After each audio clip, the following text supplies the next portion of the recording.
Shalom, selamat pagi Bapak Ibu kasih dalam Tuhan. Kita bertemu lagi di dalam ibadah online. Nah, sebelum kita mendengarkan firman Tuhan, mari kita tunduk kepala, kita berdoa. Bapa di dalam surga, kami bersyukur, kami berterima kasih untuk segala kebaikan Tuhan yang Tuhan nyatakan kepada kami. Kami rindu Tuhan pada pagi hari ini kembali kami disegarkan, kembali kami dimampukan dan dikuatkan untuk kami boleh hidup di dalam pertolongan Tuhan, dalam kehendak Tuhan. Firman Tuhan yang hendak kami renungkan pada pagi hari ini, kami rindu Tuhan Engkau turut campur tangan, sehingga setiap pembicaraan, setiap firman yang keluar dari mulut hamba-Mu diurapi dengan kuat kuasa dari Allah sendiri.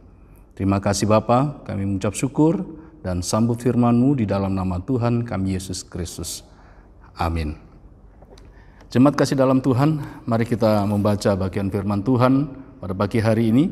Saya ambil dari Mazmur 130. Mazmur 130 kita akan membaca ayat yang pertama sampai ayat yang ke-8. Kita akan membaca Mazmur 130. Mazmur 130 ayat yang pertama sampai ayat yang ke-8, demikian firman Tuhan. Nyanyian syiarah. Dari jurang yang dalam aku berseru kepadamu ya Tuhan. Tuhan, dengarkanlah suaraku.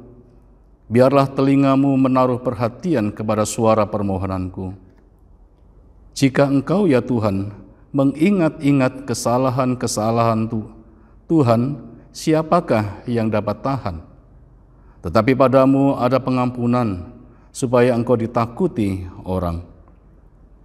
Aku menanti-nantikan Tuhan, jiwaku menanti-nanti, dan aku mengharapkan firman-Nya. Jiwaku mengharapkan Tuhan lebih daripada pengawal mengharapkan pagi, lebih dari pengawal mengharapkan pagi. Berharaplah kepada Tuhan, hai Israel, sebab pada Tuhan ada kasih setia, dan Ia banyak kali mengadakan pembebasan. Dialah yang akan membebaskan Israel dari segala kesalahannya. Sampai sedemikian jauh pembacaan firman Tuhan. Yang berbahagia ialah setiap kita yang membaca, merenungkan, dan melakukan dalam kehidupan sehari-hari. Amin. Jemaat kasih dalam Tuhan, saya akan memberikan satu tema untuk kita renungkan dalam Mazmur 130, khususnya ayat yang ke-7 dikatakan demikian. Berharaplah kepada Tuhan, sebab pada Tuhan ada kasih setia. Berharaplah kepada Tuhan, sebab pada Tuhan ada kasih setia. Nah, saudara kasih dalam Tuhan, ketika kita membaca pemazmur ini, pemazmur ingin mengajak kepada kita untuk berharap kepada Tuhan.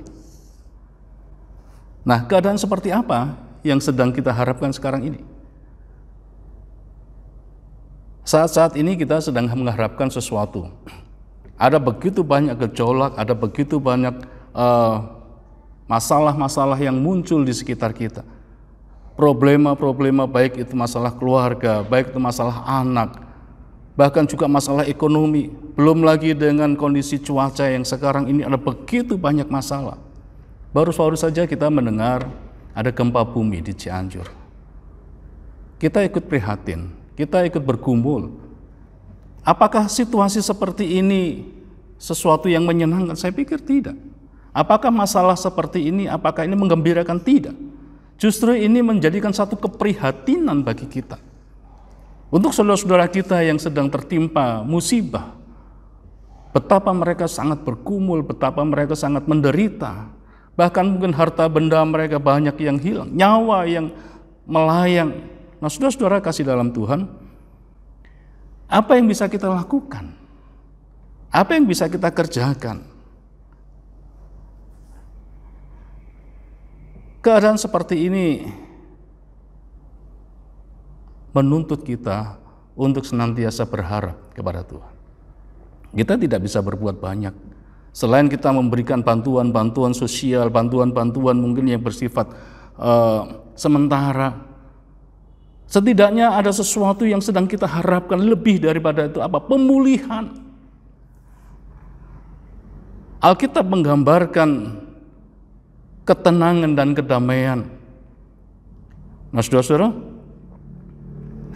keadaan yang dirindukan oleh setiap orang, setiap umat Tuhan adalah ketenangan, adalah kedamaian. Dan di sini kalau misalnya kita membandingkan dengan Mazmur 131 ayat yang kedua, maka Mazmur 131 ayat yang kedua dikatakan bahwa sesungguhnya aku telah menenangkan dan mendiamkan jiwaku seperti anak yang disapih berbaring dekat ibunya. Ya, seperti anak yang disapih jiwaku dalam diriku. Nah, saudara-saudara, mungkin bagi ibu-ibu, bagi orang tua, bagi keluarga yang sudah pernah mempunyai anak, tentu bisa membayangkan betapa gelisahnya seorang anak ketika harus disapih oleh ibunya. Kadang-kadang ada satu pemberontakan, ada sesuatu yang kurang di dalam dirinya. Namun demikian ketika anak-anak yang sedang disapih dekat dalam pelukan ibunya, ada dalam dekapan orang tua, ada merasa ada ketenangan. Dan itulah yang digambarkan oleh pemazmur dalam Mazmur 131 tadi. Sesungguhnya aku telah menenangkan, mendiamkan jiwaku seperti anak yang disapih. Saudara, inilah satu keadaan ketenangan. Seorang anak yang sedang dalam pelukan orang tuanya, dia tidak terpengaruh dengan situasi apapun. Dia tidak gentar dengan keadaan apapun. Ketika dia berbaring, dia dekat dalam pelukan seorang ibu, maka dia akan merasa tenang. Dan tentunya ketenangan seperti inilah yang kita harapkan. Dan tentunya ketenangan seperti keadaan seperti inilah yang seharusnya dimiliki oleh orang-orang percaya. Apapun keadaan sekeliling, ayat yang keempat mengatakan, tetapi padamu ada pengampunan supaya engkau ditakuti, aku menanti-nantikan Tuhan, dan seterusnya. Ini memberikan satu gambaran bahwa walaupun dalam jurang kekelaman, walaupun dalam jurang mematikan, masih ada pengharapan.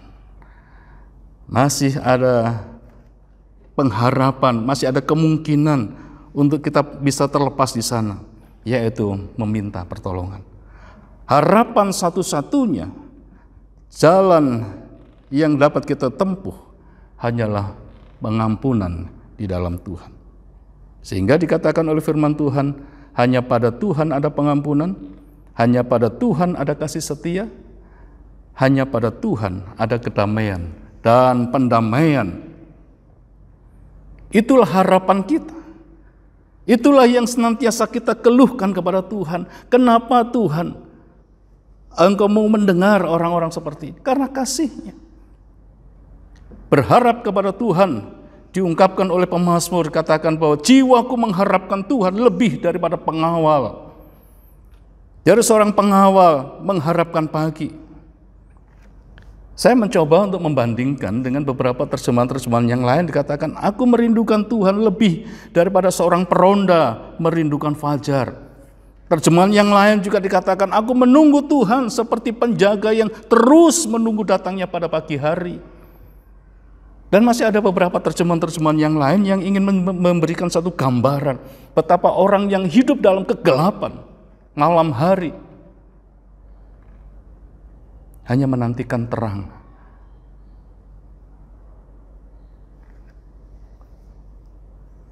Dan tentunya terang pembebasan yang dibutuhkan adalah terang kelepasan, terang yang dipenuhi dengan sukacita yang abadi. Dan terang itu sesungguhnya hanya ada di dalam Tuhan Yesus. Injil Yohanes pasal 8 ayat 12 dikatakan bahwa akulah terang dunia.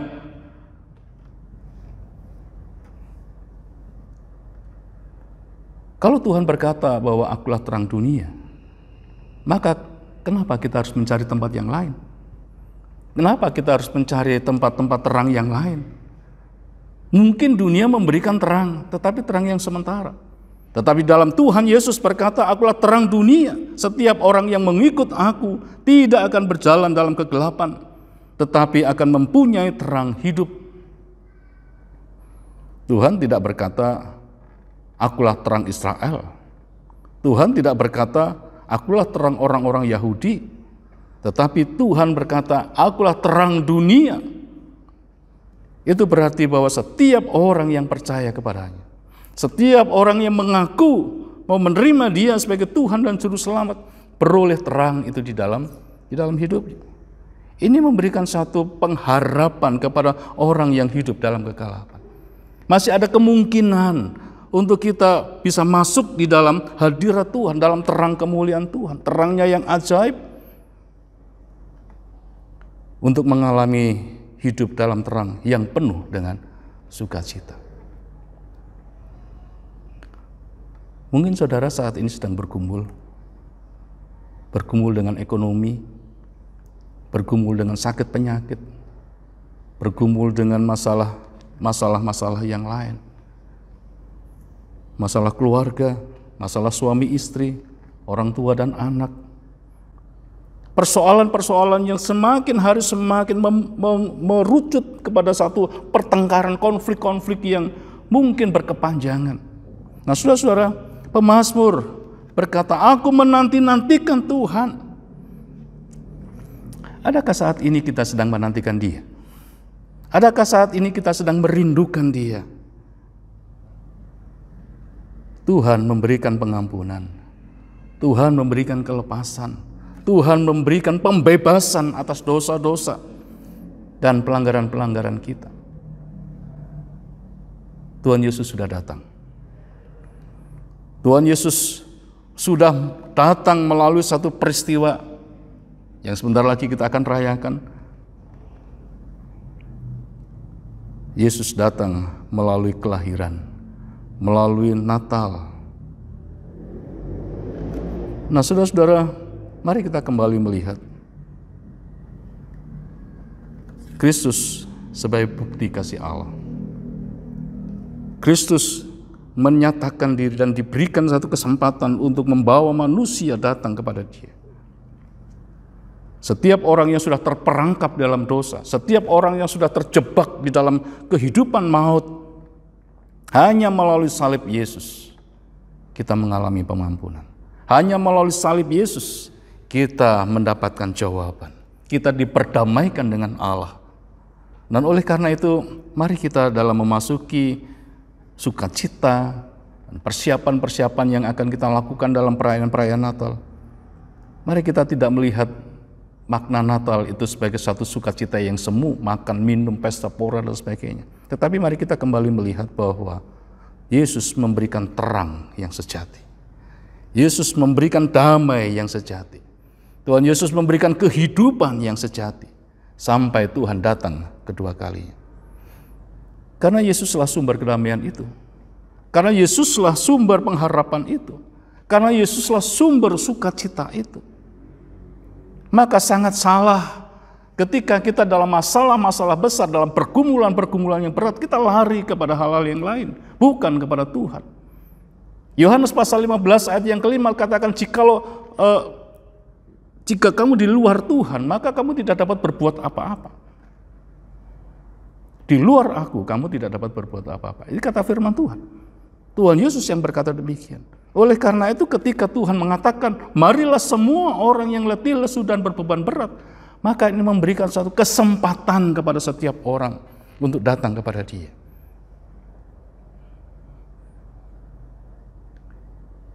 Berharaplah kepada Tuhan, sebab pada Tuhan ada kasih setia. Di dalam Amsal pasal yang ketiga ayat yang kelima, percayalah kepada Tuhan dengan segenap hatimu dan jangan bersandar pada pengertianmu sendiri. Ayat yang keenam dalam Amsal pasal 3 dikatakan, akuilah Dia dalam segala lakumu, maka Ia akan meluruskan jalanmu. Apa yang saudara pergumulkan sekarang? Apa yang menjadi beban saudara saat ini? Mari kita datang kepada Dia. Firman Tuhan katakan, berharaplah, nantikanlah Dia. Maka hari ini Tuhan akan menjawab. Tuhan akan menjamah saudara. Tuhan akan memberikan sentuhan-sentuhan kepada saudara. Supaya saudara mengalami, merasakan, menikmati betapa ketika kita berbeban berat datang kepada Tuhan, maka setiap belenggu-belenggu apapun yang sedang kita alami, Tuhan akan mampu lakukan untuk membebaskan kita. Yesus sudah datang, berharaplah kepada Dia. Amin. Mari kita tunduk kepala, kita berdoa. Bapa di surga, terima kasih karena firman-Mu telah berbicara kepada kami. Kami rindu Tuhan, setiap kami yang sedang bergumul, yang saat ini kami sedang berbeban berat, kami membuka hati untuk mengangkat tangan, mengangkat hati kepadamu. Tuhan, tolonglah kami. Kami hanya berharap kepadamu, karena Engkaulah jawaban dalam setiap pergumulan kami. Terpujilah Engkau Bapa di surga, dalam nama Tuhan Yesus kami berdoa. Amin.